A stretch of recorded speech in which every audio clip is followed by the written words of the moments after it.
வணக்கம். உங்கள் ஊடகம் தமிழர்களுக்கான ஊடகம் ஜீவா டுடே. இந்த காங்கிரஸ் திமுக கூட்டணி பிரச்சனை என்னதான் ஆகுது அப்படிங்கிற மாதிரி நம்ம தொடர்ந்து பார்த்துக்கிட்டு வரோம்.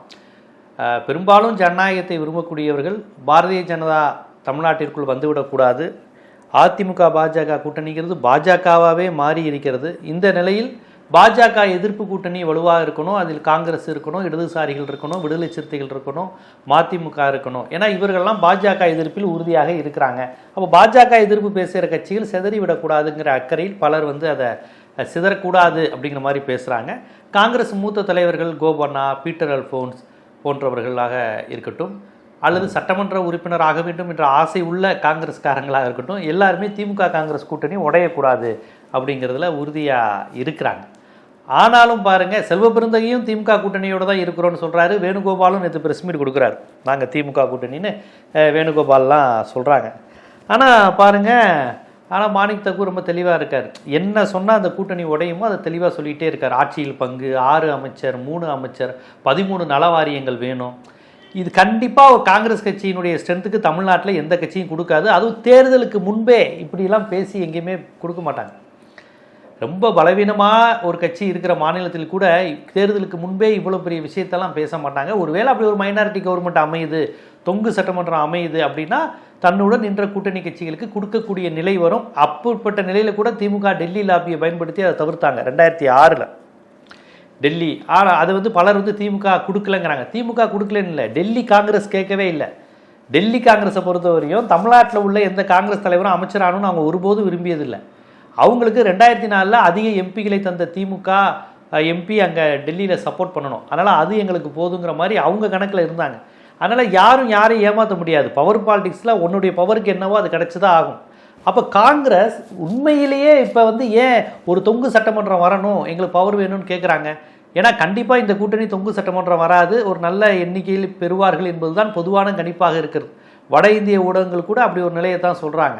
அப்படி இருக்கும்போது காங்கிரஸ் ஆட்சியில் பங்கு, அதிகாரத்தில் பங்குன்னு ஏன் கேட்குறாங்க? நல்ல நம்பர் வந்துட்டால் கண்டிப்பாக அதுக்கான பேச்சே இல்லை. அப்போ இப்போ இன்றைக்கி எதுக்கு சம்மந்தம் இல்லாமல் இந்த கூட்டணியை உடச்சி விடணுங்கிறாங்க? பாஜக எதையெல்லாம் விரும்புகிறதோ அதையெல்லாம் காங்கிரஸ் செய்யுது, அப்படி தானே? ஆதவர்ஜுனா எதையெல்லாம் விரும்புகிறதோ அதையெல்லாம் காங்கிரஸ் செய்யுது. அப்போ இந்த கூட்டணிக்கு எதிராக இருப்பவர்கள், பாரதிய ஜனதா குறித்து விமர்சிக்காதவர்கள், பாஜகவினுடைய பகிரங்க ஆதரவாளர்கள் எல்லோருமே காங்கிரஸ் கூட்டணி உடையணும் அப்படின்னு சொல்கிறாங்க. ஆனால் மாணிக் தாக்கூர், பிரவீன் சக்கரவர்த்தி போன்றவர்களும் அதே கருத்தை சொல்கிறாங்கன்னா இவங்க யாருடைய நபர் அப்படின்னு. ஏன்னா உடனே நம்ம ஆர்எஸ்எஸ் கைக்கூலி, ஆர்எஸ்எஸ் நபர்னு சொல்லிடலாமான்னு பார்த்தீங்கன்னா அப்படி நம்ம சொல்லலை. ஆனால் இப்போ இங்கே பிரச்சனை என்னென்னா, இப்போ மாணிக் தாக்கூரை பற்றி ஹிந்துவில் ஒரு செய்தி வந்திருக்கு. ஒரு மாதத்துக்கு முன்னாடி, நேற்று தான் ஒரு நண்பர் ஒருத்தர் அனுப்பி விட்டார். நான் ரொம்ப பழைய செய்தியாக இருக்கே அப்படிங்கிற மாதிரியான சொன்னபோது ஒரு செய்தி அனுப்புகிறாங்க. இன்றைக்கி உள்ள சூழலுக்கு அது பொருந்தும், இன்றைக்கி மாணிக் தாக்கூர் வெர்சஸ் செல்வ பெருந்தகைக்கு ஏற்ற மாதிரி ஒரு மாதத்துக்கு முன்பே இங்கிலீஷ் ஹிந்துவில் ஒரு செய்தி வந்திருக்கு, நீங்கள் பாருங்கள் அப்படின்னாங்க. எனக்கு அதை மேலோட்டம் பார்க்க என்ன அப்படின்னு பார்த்தா, அதை படிக்கும்போது தான் கொஞ்சம் கொஞ்சமாக விஷயம் தெரியுது. Tamil Nadu Congress committee chief subjected to caste slur by Congress leader. சாதி ரீதியான அவமதிப்பு. யாருன்னா காங்கிரஸ் லீடராலேயே. காங்கிரஸ் கட்சிக்கு அவமதிப்பு வேற யாரும் பண்ண போகிறா? காங்கிரஸ் தலைவர்களே தமிழ்நாடு காங்கிரஸ் கமிட்டி தலைவரான செல்வ பெருந்தகை மீது சாதி ரீதியான அவதூறை வைக்கிறார் அப்படிங்கிற ஒரு செய்தியை நம்ம யாரும் சொல்லலைங்க. ஹிந்து பேப்பரில் February 6, 2005 ஹிந்து, இங்கிலீஷ் ஹிந்துவில் இப்படி ஒரு செய்தியை பதிவு செஞ்சுருக்காங்க. இது யாருன்னா சவுத் சைடு உள்ள ஒரு சவுத் காங்கிரஸ் லீடர், தென்பகுதியில் உள்ள ஒரு காங்கிரஸ் தலைவர் திட்டமிட்டு செல்வ பெருந்தகை மீது இப்படி ஒரு அவமதிப்பை வச்சிருக்கிறாங்கன்னு சொல்கிறாங்க. இப்போ விருதுநகரில் மாணிக் தாக்கூர் தானா அதுவா அப்படிங்கிற சந்தேகத்தை ஏற்படுத்தும் வண்ணமாக இது இருக்குது. ஏற்கனவே இதை சொல்கிறாங்க, செல்வ பெருந்தகை தலைவர் ஆனதுலேருந்தே மாணிக் தாக்கூருக்கு இஷ்யூ இருக்குது, அவர் தலைவர் ஆவதில் அவருக்கு பிரச்சனை இருக்குங்கிற மாதிரியான தகவல் வந்தாங்க. ஆனாலும் அவர் வெளிப்படையாக கேட்டால் என்ன சொல்கிறாரு, எனக்கும் செல்வ பெருந்தகைக்கும் ஒரு பிரச்சனை இல்லை அப்படிங்கிற மாதிரி தான் அவர் பேசுகிறாரு. ஆனால் உள்ளுக்குள்ள ஒரு தலித் தலைவர் ஆனதில் இருந்தே பல காங்கிரஸினுடைய பிற தலைவர்கள் பிரச்சனை பண்ணுறாங்க அப்படின்னு ஒரு பார்வையை வச்சாங்க. ஏங்க, ஒரு தலித் வந்தாலே நானும் தலித்து பிரச்சனை பண்ணுவாங்கன்னு நம்ம பார்க்க முடியுமா அப்படிங்கிறது நியாயமான கேள்வி தான். ஆனால் ஒரு மாதத்திற்கு முன்னாடி தென்பகுதியிலிருந்து ஒருவர் செல்வ பெருந்தகை குறித்து இந்த மாதிரி subjected to caste slur by Congress லீடர்னு February 6 எழுதியிருக்காங்கன்னா கிட்டத்தட்ட 1.5 வருஷம், ஒரு வருடம் 1 மாதத்துக்கிட்ட ஆச்சு அது. இப்போ நான் யார் பிரச்சனை பண்ணுறான்னு பாருங்கள். செல்வ பெருந்தகை திமுக கூட்டணி வேணும்னு நினைக்கிறாரு. ஒவ்வொரு முறை இவங்க பிரச்சனை பண்ணும்போதும் அவரை போய் சமாதானப்படுத்துறாரு. அது மட்டும் இல்லாமல் அவர் ஒரு காங்கிரஸ்காரர். ஒரு லிமிட்டுக்கு மேலே இன்னொருத்தர் வந்து எங்கள் கட்சிக்கு அதிகாரம் வேணும் அப்படின்னு கேட்கும்போது ஒரு தலைவர் வந்து எங்கள் கட்சிக்கு அதிகாரம்லாம் வேணான்னு கேட்க முடியாது. அவருடைய நிலையை யோசித்து பாருங்கள். செல்வ பெருந்தகை காங்கிரஸ்காரர், ஆனால் காங்கிரஸ் ஜெயிக்கணும், திமுக கூட்டணி வேணும், பாஜக எதிர்ப்பு அவசியம் நினைக்கிறார். இன்றைக்கி திருப்பரங்குன்றம் பிரச்சனைக்கு மெட்ராஸ்காரரான செல்வ பெருந்தகையெல்லாம் திருப்பரங்குன்றம் இஷ்யூவில் போய் திமுக இடதுசாரிகளோடு நின்று கருத்து பேசுகிறார்.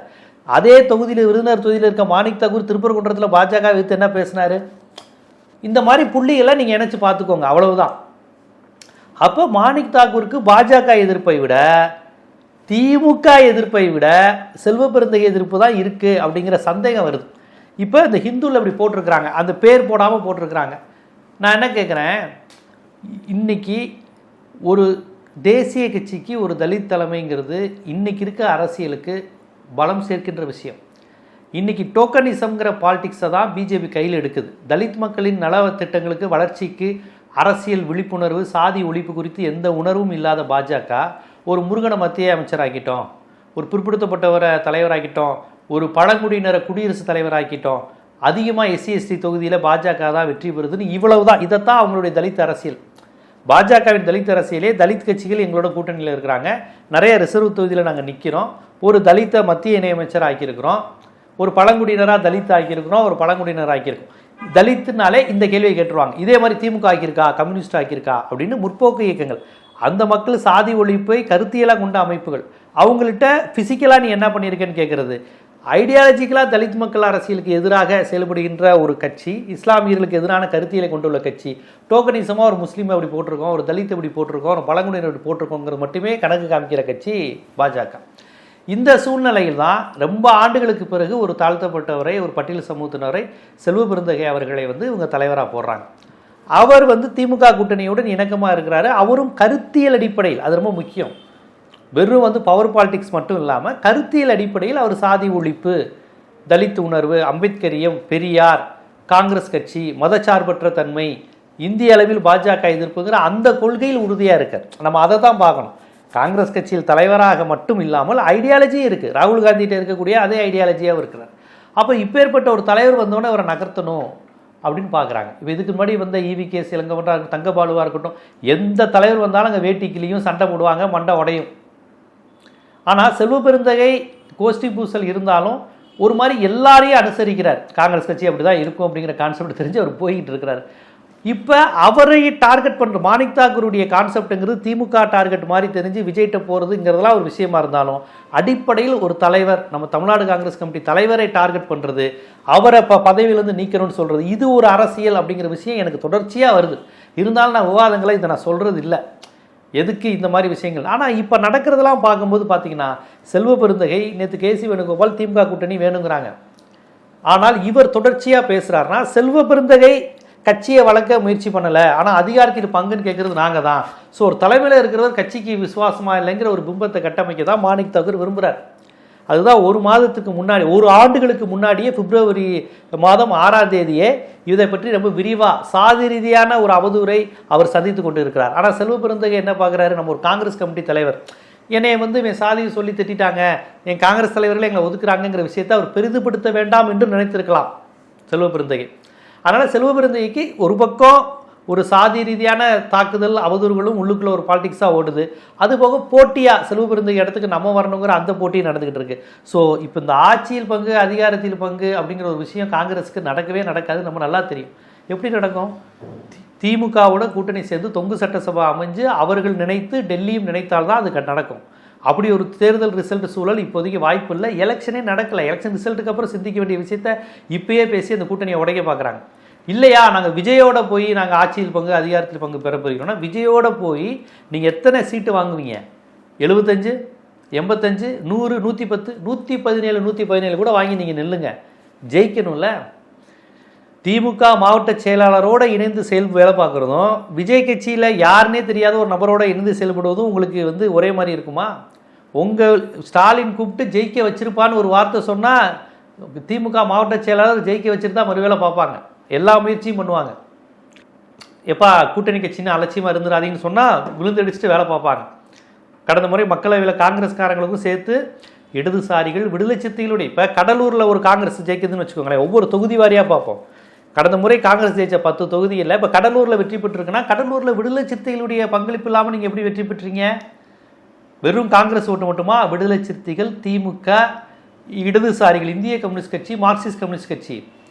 வட தமிழகத்தில் விடுதலை சிறுத்தைகள் அதிகமாக இருக்கிற இடங்கள் முழுவதும் இடதுசாரிகளுக்கும் வலுவான பகுதி வட தமிழ்நாடுங்கிறது. அப்போ இடதுசாரிகள் ஓட்டு, விடுதலை சிறுத்தைகள் வாக்கு, இது எல்லாம் காங்கிரஸோட கெமிஸ்ட்ரி ஆகி திமுகவினுடைய பெருவாரியான ஓட்டுகள் தான் உங்களை வெற்றி பெற வைக்குது. தனியாக காங்கிரஸ்ன்னு நீங்கள் போயிட்டீங்கன்னா எப்படி உங்களுக்கு வெற்றி பெற முடியும்? நம்ம பவர் பாலிட்டிக்ஸாக பேசுவோம், ஐடியாலஜியை பக்கம் தள்ளி வச்சுருவோம். பவர் பாலிட்டிக்ஸில் நீங்கள் எந்த தொகுதி வேணாலும் எடுத்துக்கோங்க, மதுரை எடுத்துக்கோங்க, விருதுநகரை எடுத்துக்கோங்க, சிவகங்கை எடுத்துக்கோங்க. சிவகங்கையில் நீங்கள் திமுகவும் இடதுசாரிகளும் இல்லாமல் நீங்கள் வெற்றி பெற முடியுமா?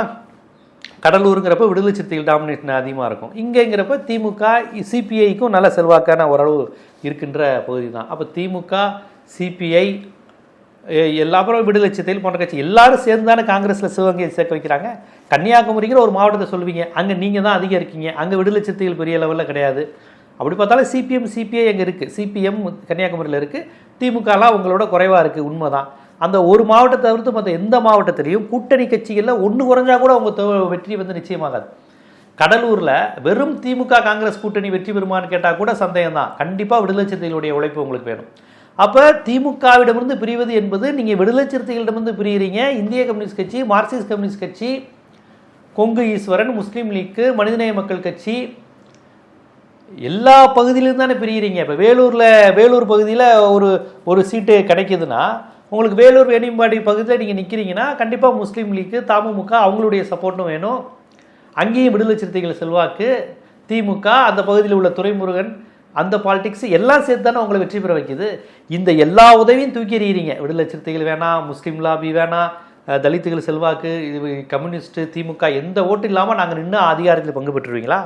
அப்போ திமுக கூட்டணி இல்லைன்னா உங்களால் எம்எல்ஏ சீட்டு பெற முடியாது, எம்பி சீட்டு பெற முடியாது. ஆனால் நீங்கள் திமுக கூட்டணியை உடைச்சிட்டு நாங்கள் அதிகாரத்தில் பங்கு பெறுவோம்னா எப்படி? விஜயோட சேர்ந்து நீங்கள் எப்படி வேலை பார்ப்பீங்க? விஜய் கட்சி 100 சீட்டு கூட தருவாங்க, அண்ணே வாங்கின எல்லாமே எடுத்து வாங்கினா எல்லாத்தையும் எடுத்துக்கோங்கன்னு. சீட்டு எத்தனை வேணாலும் வாங்கலாம், போஸ்ட்டு எம்எல்ஏ சீட்டு அதிகம் வாங்குறது முக்கியமா, எம்எல்ஏ கேண்டிடேட்டாக நிறைய பேர் முக்கியது முக்கியமா, சட்டசபைக்குள்ளே சட்டமன்ற உறுப்பினராக போகிறது முக்கியமா? நீங்கள் திமுகவோட இருந்தால் அது போகிறதுக்கான வாய்ப்பு இருக்குமே. அப்போ கண்டிப்பாக மாணிக் தாக்கூர் எழுப்புகின்ற குரல் காங்கிரஸ் கட்சியின் வளர்ச்சிக்காக அல்ல, உண்மையில் அதிகாரத்தில் பங்கு இந்த மாதிரிலாம் அவர் கேட்குறதே கூட்டணியை உடைக்க. என்ன கேட்டால் உடைப்பான். பாஞ்சாலங்குறிச்சியா இது பசும்பொண்ணு படத்தில் வடிவேலு கடன் கேட்க ஒருத்தர் உருவாப்பில், என்னப்பா செலவு நல்லா இருக்கியா, ஏன் நல்லா இல்லைன்னா நீ என்ன பண்ண போகிற, இல்லைப்பா தெரிஞ்சவனாச்சுன்னு கேட்டேன், ஏன் தெரிலன்னா என்ன பண்ண போகிற, இல்லைப்பா ஒரு மரியாதை கேட்டேன், ஏன் மரியாதை இல்லாமல் தான் நீ பேசி பாரு அப்படின்னு. அப்போ அந்த வடிவேலு கேரக்டர் தான் இந்த இடத்துல மாணிக் தாக்கூர். என்னப்பா அப்படின்னு கேட்டால் எப்படி பேசினா உரண்டு இழுத்து வம்புழுப்பானோ, திமுக காரனுக்கு எப்படி டென்ஷன் ஆகி இந்த கூட்டணி உடையுமோ அதுக்கான எல்லா வேலையும் அவங்க பார்த்துருக்குறாங்க. ஆனால் எப்படியாவது கட்சி எம்எல்ஏ ஆகணும்னு நினைக்கக்கூடிய கோபண்ணா, பீட்டர் அல்போன்ஸு, செல்வ பெருந்தகை போன்றவர்கள் பாடுபட்டுக்கிட்டு இருக்காங்க. இதே மாதிரி தான் 1980 இளைய பெருமாளுங்கிற ஒரு தலித் தலைவரை காங்கிரஸ் கமிட்டி தலைவராக இருந்து எடுத்துட்டு எம்பி சுப்பிரமணியத்தை போடுறாங்க. இளைய பெருமாள் கலைஞருக்கு நண்பர், தலித், அவர் இளைய பெருமாள் ஒரு பெரிய தலித் லீடர், வட தமிழகத்தில் காங்கிரஸ் பெரிய லீடர், காங்கிரஸ் தலைவராக இருந்தவர். அவர் கலைஞரோடையும் ரொம்ப நெருக்கமாக இருந்தார். திராவிட கழக தலைவர் ஆசிரியர் வீரமணிக்கும் அவர் நெருக்கமாக இருந்தார். அவரை எடுத்துட்டு எம்பி சுப்பிரமணியத்தை போட்டோன்னே 80 சட்டமன்ற தேர்தல் படுதோல்வி அமைஞ்சது. ஒரு காங்கிரஸ் கமிட்டி தலைவர் மாற்றம் கூட தமிழ்நாட்டு மாநிலத்தில் ரிசல்ட்டை பாதிக்கும். இளைய பெருமாள் இருந்திருந்தால் ஒருவேளை அந்த திமுக கூட்டணி, இந்திரா காங்கிரஸ் கூட்டணி வெற்றி பெற்றிருக்கும். ஏன்னா அப்போ தான் அவங்க மிகப்பெரிய வெற்றியை மக்களவையில் பெற்றிருந்தாங்க அதே கூட்டணி. அது எப்படி 6 மாதத்தில் திருப்பி கலைஞர் தோற்று எம்ஜிஆர் ஜெயிச்சார்? காரணம் எம்பி சுப்பிரமணியம். எம்பி சுப்பிரமணியம் கலைஞருக்குமான அந்த கோல்டு வாரில் பாதிக்கு பாதி 107க்கு 107 இந்த மாதிரிலாம் கேட்டு சீட்டு பிரிக்கும் போதே கூட்டணி ஆட்சிங்கிறது முடிவாகி, சீட்டு பிரிக்கும் போதே இவங்க ஆட்சி அமைச்சா கூட்டணி ஆட்சின்னு சொல்லும் போதே மக்களுக்கு நம்பிக்கை போயிடுச்சு. எந்த காங்கிரஸ்காரரும் திமுகவுக்கு வேலை பார்க்கல, திமுக காரங்க காங்கிரஸுக்கு வேலை பார்க்கல, மிகப்பெரிய அடி. காரணம் புதிதாக மாற்றப்பட்ட எம்பி சுப்பிரமணியம். இப்போ அதே மாதிரி ஒரு நிலையை தான் மாணிக் தாக்கூர் தமிழ்நாட்டில் விரும்புகிறாரு. உங்களுக்கு செல்வ பெருந்தையை தூக்கிட்டு வேற யார் ஒரு நான் தலித்தை வந்து தலைவராக்கணும்னு நினைக்கிறாங்க. அது திமுக எதிர்ப்புள்ள ஒருத்தரை உருவாக்கணும், திமுக எதிர்ப்பு மைண்ட் செட்டில் உள்ள ஒரு தலைவரை உருவாக்குறதுக்கான எல்லா லாபியும் எல்லா வேலையும் பார்க்குறாங்க. திமுகவுக்கு ஃப்ரெண்ட்லியாக இருக்கக்கூடிய ஒரு தலித் தலைமையை அவங்க வேணான்னு நினைக்கிறாங்க. இதே மாதிரி தான் இளைய பெருமாளுங்கிற ஒரு தலித் தலைவரை எடுத்துகிட்டு எப்படி எம்பி சுப்பிரமணியத்தை போட்டாங்களோ அதே மாதிரி இப்போ அவங்க முயற்சி பண்ணுறாங்க. ஸோ மாணிக் தாக்கூருக்கு இவர் எரிகிற கல் கண்டிப்பாக காங்கிரஸை வளர்க்காது, காங்கிரஸை 2 கூறாக பிரிக்குங்கிறது மட்டும் நல்லா தெரியும். இவர் இப்போ போர்க்குரல் எடுத்து இவருக்கு வந்து அதிகாரத்தில் பங்கு 13 நல வாரியங்கள் 6 அமைச்சர்கள் கிடைச்சிட போதா? விஜய்கிட்ட போனால் கிடைச்சிருமா? விஜய்க்கு போனால் விஜய் ஜெயிப்பாரா? முதல்ல காங்கிரஸ் ஜெயிக்குமா? விஜய் என்ன கெமிஸ்ட்ரி இருக்குது உங்களுக்குள்ள? தாவைக்கா காங்கிரஸ் கெமிஸ்ட்ரி என்ன இருக்குது? எந்தெந்த இடங்களில் வெற்றி பெறக்கூடிய வாய்ப்புள்ள தொகுதியில் இருக்குது? அதிமுக காங்கிரஸ் சேர்ந்தால் ஜெயிக்கக்கூடிய தொகுதியிலும் தென் மாவட்டங்களில் இருக்குது, மேற்கு மண்டலத்தில் இருக்குது. கடைமடை பகுதியில் திமுக காங்கிரஸ் சேர்ந்தால் மட்டும் ஜெயிக்கக்கூடிய சில தொகுதிகள் இருக்குது. அதேமாதிரி வட தமிழகத்திலையும் திமுக பெல்ட்டு காங்கிரஸ் பெல்ட்டுன்னு இணையக்கூடிய பகுதிகள் நிறையா இருக்குது. சென்னை திமுக பெல்ட்டு காங்கிரஸும் சேர்ந்தாலும் வெற்றி பெறும். இந்த மாதிரி உங்களுக்கு எப்படி தமிழ்நாட்டுக்குள்ளே கடைமடை பகுதி, மேற்கு மண்டலம், தெற்குன்னு காங்கிரஸ் திமுக காங்கிரஸ் அதிமுக சேர்ந்தால் என்னென்ன தொகுதியில் வெற்றி பெறுங்கிறதுக்கு கடந்த கால வரலாறு இருக்குது. நான் சொன்னேன், காங்கிரஸும் விடுதலை சிறுத்தைகள் மட்டும் சேர்ந்தால் கூட சில சட்டமன்றத்தை அசைச்சு பார்க்கக்கூடிய வாய்ப்பு வட தமிழகத்தில் இருக்குது. ஆனால் விஜய் கட்சியும் காங்கிரஸ் கட்சியும் சேர்ந்தால் இந்தந்த தொகுதியில் வெற்றி பெறுங்கிறதுக்கு ஏதாவது ஒரு பாக்கெட்ஸ் இருக்கா? பரவலாக அவருக்கு 20%, 30%, 50%ன்னு யார் சொல்கிறா? பிஜேபி ஆதரவு ஊடகங்கள் எல்லாம் சொல்கிறாங்க. பர்டிகுலராக இந்த பெல்ட்டு 1 இயர் பெல்ட்டு, கம்யூனிஸ்ட் கட்சி பெல்ட்டில் திமுக வளர்ந்துச்சு. இப்போ திமுக வட தமிழகத்தில் செழிப்பான பகுதிகளில் விசிகா வளர்ந்துச்சு. இடதுசாரிகள் நக்சல்பாரிகள் இருந்த பகுதியில் பாமக வளர்ந்துச்சு. உங்களுக்கு வந்து பிரஜா சோசியலிஸ்ட் கட்சி, காளியன கவுண்டர் போன்றவர்கள் மத்தியில் கங்கு மண்டலத்தில் காங்கிரஸ் வளர்ந்துச்சு. இப்போ நாகர்கோவிலில் ஜனதா ஆர்எஸ்எஸ், ஜனதா ஸ்தாபன காங்கிரஸ் இருந்த பகுதியில் ஆர்எஸ்எஸ், இந்து முன்னணி இதெல்லாம் வளர்ந்துச்சு. ஸோ ஒரு பகுதியில் ஒரு கட்சி உருவாகுதுன்னா அதுக்கு ஒன்று பேக்ரவுண்டு இருந்திருக்கணும். தேமுதிக ஏன் 1 இயர் பெல்ட்டில் வளர்ந்துச்சு? அவர் 1 இயர் ராமதாஸை குறி வச்சே 10-15 வருஷமாக படங்களில் வசனம் பேசினார். பெல்ட்டு வட தமிழகத்தில் அவருக்கான மாசம் ஒன்று வந்துச்சு. ஏன் சென்னைக்கு கடைமடை பகுதி வட தமிழகம் சென்னை கோட்டையாக இருந்தது? அந்த பகுதியில் உள்ள சமூகங்கள், அங்கு நடந்த போராட்டங்கள், மொழி போராட்டங்கள், இந்திய எதிர்ப்பு உணர்வு, அங்கு நடைபெற்ற பண்ணையார் எதிர்ப்பு, இடதுசாரி சிந்தனை, இதெல்லாம் திராவிட இயக்க சிந்தனையோடு சேர்ந்து திமுக அந்த பெல்ட்டில் வளர்ந்தது. திருவிழாக்களுக்கு முக்கியத்துவம் கூடிய பகுதிகள் எம்ஜிஆர் ஜெயலலிதா மாசு, முத்துராமலிங்க தேவர் மாசோட இருந்த பகுதி திருநெல்வேலி, மதுரை, ராமநாதபுரம், சிவகங்கை போன்ற பகுதிகள். மேற்கு மண்டலம் ஒரு திராவிட எதிர்ப்பு, ஒரு கலைஞர் எதிர்ப்பு, இந்த மனநிலையில் கொஞ்சம் ஒரு சனாதன கான்செப்டில் இருந்தாங்க. ஒரு பண்ணையார் மனநிலையில் இருந்த கோயம்புத்தூர் பொள்ளாச்சி சைடு முழுக்க ஆர்எஸ்எஸ் இன்றைக்கி வளர்ந்துருக்கு, ஏடிஎம்கே வளர்ந்துருக்கு. இப்படி ஒவ்வொரு பகுதிக்கும் ஓட்டிங் பேட்டர்ன் இருக்குது, ஓட்டிங் மெத்தட் இருக்குது. இந்த மெத்தடில் விஜய் எதில் ஃபிட் ஆவார், எந்த பெல்ட்டில் வருவாருன்னு ஏதாவது ஒரு ஐடியா இருக்குமா? அப்போ இதில் எந்த விஜய் கட்சி எந்த தொகுதியோடு நீங்கள் சேர்ந்து ஜெல்லாகி உங்களால் வெற்றி பெற முடியும்? ஸோ இந்த கணக்கெலாம் மாணிக் தாக்கூருக்கு நல்லா தெரியும். அப்போ இவங்க நோக்கம் காங்கிரஸ் கட்சி ஜெயிப்பதோ அதிகாரப்படுத்துவதோ வளர்ப்பதோ அல்ல. சட்டமன்றத்தில் பூஜ்ஜியம் ஆயிடுச்சுன்னா எப்படிங்க கட்சி வளரும்? 18 சட்டமன்ற உறுப்பினர் நீ கம்பீரமாக இருக்கீங்களே, எப்போ அதிக சீட்டு கொடுக்குறீங்களோ அப்போ தானே 5, 8, 0 ஆகுது. கம்மியான சீட்டு கொடுக்கும்போதெல்லாம் வெற்றி பெறுறீங்களே. அப்போ இந்த நிலையில் நீங்கள் மீண்டும் அதிக சீட்டு விஜயோட வாங்கி அதிகமாக நாங்கள் வேட்பாளர்களை பெற்றுவிட்டோம் என்று சொல்ல போகிறீங்களா, அதிகமாக எம்எல்ஏ பெற்றுவிட்டோம் என்று சொல்ல போகிறீங்களா என்று தெரியவில்லை. ஆனால் ஒரு பக்கம் காங்கிரஸ் டிமாண்ட் பண்ண காலம் முடிஞ்சு இப்போ நான் விசாரிக்கிற வரையும் திமுகவினர் எல்லாருமே காங்கிரஸை கழட்டி விட்டால் 25 சீட்டு கிடைக்குங்க. திமுக உதயசூரியன் அதிக சீட்டில் நிற்கட்டும், தொடர்ந்து நம்மளோட கருத்தியல் ரீதியாக பயணிக்கிற விடுதலை சிறுத்தைகளுக்கு இன்னும் கொஞ்சம் கூடுதல் சீட்டு கொடுக்கலாம், இடதுசாரிகளுக்கு கொஞ்சம் கூட சீட்டு கொடுத்துக்கலாம், யாராவது வந்தாங்கன்னா அவங்களுக்கு 2-3 சீட்டு கொடுத்துக்கலாம். 25 சீட்டில் உதயசூரியனுக்கு கொஞ்சம் அதிகமாக்கி விடுதலை சிறுத்தைகள் இடதுசாரிகள் அதிகமாக்கி ஒரு ஈக்குவல் பண்ணால் கூட்டணி கட்சிகள் படு உற்சாகமாக வேலை பார்ப்பாங்க. உதயசூரியன் அதிகமாக இருக்கிறதுனால வெற்றி வாய்ப்பு அதிகம். ஏன்னா சின்னமாக உங்களுக்கு கூட்டணி கட்சியை விட நேரடி கட்சிகள் திமுக அல்லது அதிமுக சின்னம் இருக்கிறது வந்து வெற்றி பெறும். அது கொஞ்சம் ஒரு பாசிட்டிவ் இதுதான். சுயேட்சை சின்னத்தை விட ஒரு கூட்டணி சின்னத்தை விட நேரடியான உதயசூரியன் ரெட்டலை நிற்கும் போது மக்களுக்கு வந்து நம்பிக்கை அதிகம் வரும். அப்படி தான் வெற்றி பெற வாய்ப்பு. ஸோ அப்போ இன்னொரு அதிக வாய்ப்பு, ஜெயலலிதா அம்மையார் எப்படி ரெட்டலையை முழுக்க போட்டாங்க அது மாதிரியான ஒரு சூழல் வரும். அது ரொம்ப மகிழ்ச்சிங்கிற மைண்ட் செட்டுக்கு இப்போ திமுக போயிடுச்சு. அவர் மதுரை மாவட்ட செயலர் தளபதி சொல்கிறதா இருக்கட்டும், ஐ பெரியசாமியாக இருக்கட்டும், பெரிய கருப்பனாக இருக்கட்டும், ஒவ்வொருத்தரும் இந்த மாதிரியான கருத்துக்களை பேச ஆரம்பிச்சிட்டாங்க. ஆர்எஸ் பாரதி லைட்டாக ஒரு விமர்சிக்கக்கூடிய நிலைக்கு போயிட்டாங்க. இந்த நிலையில் ஆட்சியில் பங்கு இல்லைன்னு முதலமைச்சரும் ரொம்ப நாகரிகமாக கண்ணியமாக சொன்னதற்கு பிறகும் மாணிக் தாக்கூர் பேசுனா இவருடைய டார்கெட் வந்து திமுகவை அடிப்பதல்ல, காங்கிரஸ் தலைமையை அடிப்பது, காங்கிரஸை காலி செய்வது. இது யாருடைய அசைன்மெண்ட்? அது ஏன் நம்ம வாயால் சொல்லிக்கிட்டு?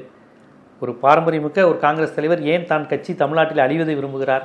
1967 என்ன ஆச்சு? காங்கிரஸ் ஆட்சியிலிருந்து அகற்றப்பட்டது. 2026 தேசிய கட்சியே தமிழ்நாட்டில் சட்டமன்றத்திலிருந்து அகற்றப்பட்டு விட்டதுங்கிற ஒரு நிலை வரப்போகுது. பாஜக இல்லாத தமிழ்நாடாக இருக்குது, காங்கிரஸும் துடைத்தெறியப்பட்ட தமிழ்நாடுங்கிற நிலை வந்து முழுமையான ஒரு மாநில உணர்வு பெற்ற ஒரு திராவிட பூமியாக அரசியல் ரீதியாகவும் தேர்தல் ரீதியாகவும் சட்டமன்றத்திலையும் ஒரு முழுக்க இது ஒரு திராவிட கட்சியில் மட்டுமே கோலோச்சுகிற பகுதியாக மாறுகின்ற வேலையை யார் செய்கிறா? மாணிக் தாகூரே செய்துக்கிட்டு இருக்கிறாங்க. ஸோ இப்போ ஸ்டாலின் கதவடைச்சிட்டாருங்கிற மாதிரி செய்திகள்லாம் வருது. அவர் பார்க்கவே விரும்பலை. ரொம்ப வேணுகோபால் செல்வ பெருந்தகை போனால் கூட ஒரு மாதிரி பார்த்துக்கலாம், ஒரு மாதிரி இப்போ பேச்சுவார்த்தையே ரொம்ப ஒரு மன வருத்தத்தை ஏற்படுத்தக்கூடிய நிலையில் வச்சுட்டாங்க. ஸோ என்னுடைய கணிப்பு காங்கிரஸ் 2ஆக உடையக்கூடிய வாய்ப்பு இருக்குது, 96ல் உடைஞ்ச மாதிரி. ஸோ டெல்லி தலைமை மாணிக் தாக்கூர் போன்றவர்களை தலைவராக விரும்பினாங்கன்னா என்ன நடக்குங்கிறது எல்லாருக்கும் தெரியும். ஸோ 96ல் நடந்த மாதிரி காங்கிரஸிலிருந்து பிரிந்து வந்து ஒரு தலைமை திமுகவுடன் கூட்டணி வைப்பதற்கான வாய்ப்புகள் அதிகம். விவரம் தெரிந்த காங்கிரஸ்காரர்கள், பாஜக எதிர்ப்பாளர்கள் யாருமே விஜயோட போகிறதையோ அந்த ஆட்சியில் பங்கு இந்த மாதிரி கேட்டு காமெடி பண்ணுவதை விரும்ப மாட்டாங்க. சட்டமன்றத்துக்குள் போகணும், பாஜக வளர்ந்து வருகிற நேரத்தில் சட்டமன்றத்துக்குள் காங்கிரஸ் போகணும்னு தான் நினைப்பாங்க. அப்படி நினைக்கக்கூடிய காங்கிரஸ் தனியாக பிரிந்து திமுகவுடன் கூட்டணி வைப்பதற்கான வாய்ப்பு அதிகங்கிற சூழல் வந்துருச்சு. காங்கிரஸ் உடஞ்சி பிரிஞ்சு திருப்பி சேர்றது காங்கிரஸ் புதுசு கிடையாது. ப. சிதம்பரம் தனியாக கட்சி ஆரம்பித்து தனியாக சேர்ந்தார். ஹாரூன் தனியாக கட்சி ஆரம்பித்து தனியாக கூட்டணி வச்சு அதுக்கப்புறம் காங்கிரஸை சேர்ந்தார். மூப்பனார் தனியாக ஒரு கட்சியை ஆரம்பித்து அதுக்கப்புறம் திருப்பி அதை காங்கிரஸோட இணைச்சார். திண்டிவன ராமமூர்த்தி தனியாக ஒரு காங்கிரஸ் கட்சி தொடங்கினார். இளைய பெருமாள் தனியாக காங்கிரஸ் பிரிஞ்சு கட்சி தொடங்கினாங்க. ஆயக்குடி பொன்னம்மாள் இவங்க குமரி ஆனந்தெல்லாம் சேர்ந்து காமராஜர் காங்கிரஸ் பார்ட்டின்னு தனியாக ஆரம்பித்தாங்க. பழநெடுமாறன் அவர்கள் தனியாக ஆரம்பித்தாங்க. ஸோ இப்படி பல பேர் காங்கிரஸ்காரங்க தனியாலாம் பிரிஞ்சு நின்றுருக்காங்க. ராஜாஜி காங்கிரஸ்லேருந்து பிரிஞ்சு சுதந்திரா கட்சி இது பண்ணாங்க. ராமசாமி படையாச்சர் போன்றவங்க அவங்க காங்கிரஸ் கிடையாது, ஆனால் காங்கிரஸ் கட்சியில் அதுக்கப்புறம் ஐக்கியமானாங்க. அதனால் காங்கிரஸ் கட்சிக்குள்ளே புதுசாக ஒரு கட்சி மெர்ஜாவது, காங்கிரஸிலேருந்து பிரிஞ்சு போயிட்டு தனி கட்சியாகி அவர்களுக்கு எதிராக கூட்டணி வைத்து திருப்பி மெர்ஜாவது போன்ற விஷயங்கள் காங்கிரஸ் கட்சி வரலாறுக்கு ரொம்ப இயல்பான விஷயந்தான். அப்படி ஒரு வரலாறு தான் திரும்ப போகுது. 2026இல் காங்கிரஸ் இல்லாத தமிழ்நாடு சட்டமன்றமும் காங்கிரஸ் 2ஆக உடைந்து ஒன்று திமுகவுடனும் ஒன்று தாவேக்காவுடனும் தனித்தோ நிற்கக்கூடிய ஒரு அதிசயத்தை பார்க்கக்கூடிய வாய்ப்பை காங்கிரஸ் கட்சியில் இருக்கக்கூடிய மாணிக் தாக்கூர் போன்றவர்கள் ஏற்படுத்தியிருக்கிறார்கள் என்பதைத்தான் நாம் பார்க்கணும். நம்ம சொல்வதற்கான ஆதாரங்கள் ஒரு வருஷத்துக்கு முன்னாடி ஹிந்து பேப்பர்லேயே வந்துருச்சுங்கிறதையும் நான் இந்த இடத்துல பதிவு செய்ய விரும்புகிறேன். இது போன்ற அரசியல், சமூகம், பொருளாதாரம், சட்டம் போன்ற பல்வேறு விழிப்புணர்வு காணொளிகள் உங்களை சேர்வதற்கு ஜீவா டுடே சேனலை சப்ஸ்கிரைப் பண்ணுங்கள், ஆதரவு தான். நன்றி.